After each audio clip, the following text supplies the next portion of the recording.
ঋণ নিয়ে খামার করে লাখপতি বনে গেলেন গৃহবধূ স্বপ্না বেগম। জানলে অবাক হবেন, একটি গরু নিয়ে যাত্রা শুরু করা স্বপ্নার খামারে ছোট বড় মিলিয়ে বর্তমানে 10টি গরু আছে। সন্তান লালন পালনের পাশাপাশি অভাবের সংসারে হাল ধরতে নানা প্রতিকূলতা পেরিয়ে ধৈর্য, অদম্য পরিশ্রম আর সঠিক পরিচর্যায় আজ স্বপ্না বেগম সফল খামারি। শুধু পুরুষ মানুষই কি সংসার চালাবে? আমরা মেয়ে মানুষ হয়ে কিছু হেল্প করতে পারবো না? বলছি নওগাঁ সদর উপজেলার শৌলগাছি ইউনিয়নের বাসিন্দা নারী উদ্যোক্তা স্বপ্না বেগমের কথা, যিনি শুধু স্বাবলম্বী নন, হয়েছেন অন্যদের অনুপ্রেরণাও। বিয়ে আসার পর সংসারে খুব অভাব অনাটন, স্বামীর ইনকাম দিয়ে সংসার তো হয় না। মৌসুমী থেকে ঋণ নিয়ে গরু কিনলাম, গরুর থেকে এখন সচ্ছল তো আতা গরু কিনা 3-4টা, এখন একটার থেকে 3-4টা গরু হয়েছে। এখন অনেক সংসার উন্নতি আছে। তবে এই পথটা অতটাও সহজ ছিল না। শাশুড়ি মালেকা বেগমের সহযোগিতায় এক প্রতিবেশীর মাধ্যমে বেসরকারি একটি এনজিও থেকে 60,000 টাকা ঋণ নেওয়ার পাশাপাশি প্রশিক্ষণ ও কারিগরি সহায়তাও গ্রহণ করেন স্বপ্না। এরপর পরিবারের সঞ্চয় থেকে আরো 20,000 টাকা যোগ করে মোট 80,000 টাকায় একটি গরু কেনেন তিনি। সংসার সামলানোর পাশাপাশি স্বপ্না শুরু হয় নতুন এক যুদ্ধ।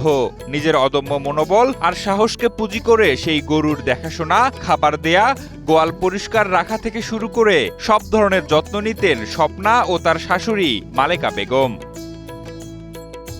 এভাবেই ধীরে ধীরে স্বপ্না বেগমের ভাগ্যের চাকা ঘুরতে শুরু করে। একটি গরু থেকে হয় 3টি গরু। গরুগুলো বিক্রি করে তারা ভালো লাভবান হন। সেই লাভের টাকা দিয়ে আবারও নতুন গরু কেনেন এবং খামারের পরিধি বাড়ান।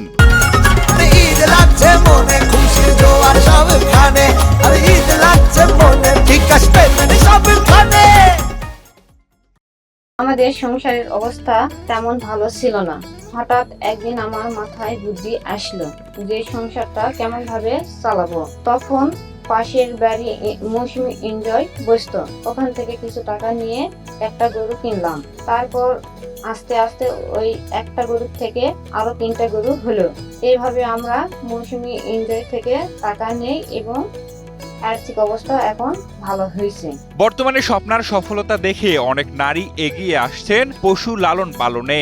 আমাদের গ্রামে আমরা শতাধিক মানুষের ভিতরে আমরা গ্রামের 50% লোকে আমরা কৃষক। এর মাঝে মাঝে আমরা মাঠে কৃষি কাজ করি। আমাদের পরিবারে যারা নারী আছে ইনারাও গরু লালন পালন করে, ছাগল লালন পালন করে, হাঁস মুরগি এসব যাবতীয় পশু নিয়ে আমরা মহিলারা কিছু উন্নতির লক্ষ্যে আগাচ্ছে।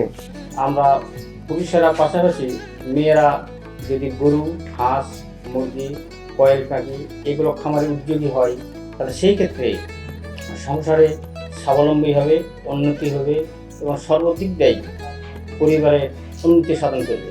এ বিষয়ে প্রাণী সম্পদ কর্মকর্তা নূর হোসেন জানান, গ্রামীণ নারীরা এখন আর বসে থাকে না। পুরুষের পাশাপাশি তারাও সমাজে বেশ অবদান রাখছেন। তাদেরকে ঋণ থেকে শুরু করে প্রশিক্ষণ সহ সকল প্রকার সহযোগিতা করা হয়েছে বলে জানান তিনি। পরিবারের পুরুষের পাশাপাশি নারীরাও অনেক কাজ করে তাদেরকে সহযোগিতা করছে। যেমন মৌসুমী এনজিও বা বিভিন্ন যে এনজিও গুলো আছে সেখান থেকে তারা ঋণ নিয়ে, স্বল্প সুদে ঋণ নিয়ে গরু, ছাগল, হাঁস, মুরগি ক্রয় করে সেগুলো লালন পালন করে থাকে। এই লালন পালন করতে গেলে তাদের বিভিন্ন ধরনের সমস্যা হয়ে থাকে, বিভিন্ন ধরনের কারিগরি সমস্যা, চিকিৎসা সমস্যা। তাদের অল্প জ্ঞান থাকে, তারা সেই কাজগুলো দেখা যাচ্ছে যে সঠিকভাবে করতে পারে না। তা আমরা মৌসুমী এনজিও তাদেরকে প্রশিক্ষণ সেবা, চিকিৎসা সেবা, উপকরণ সহায়তা দিয়ে বিভিন্নভাবে তাদের পাশে দাঁড়ায়। স্বপ্না বেগমের এ সফলতা শুধু একটি পরিবারের গল্প নয়, এটি গ্রামীণ নারীদের অদম্য ইচ্ছাশক্তি, পরিশ্রম ও আত্মবিশ্বাসের এক উজ্জ্বল দৃষ্টান্ত। সঠিক সুযোগ, প্রশিক্ষণ ও সহযোগিতা পেলে নারীরাও যে স্বাবলম্বী হয়ে পরিবার ও সমাজের অর্থনৈতিক উন্নয়নে গুরুত্বপূর্ণ ভূমিকা রাখতে পারেন, স্বপ্না বেগম যেন তারই এক অনন্য উদাহরণ।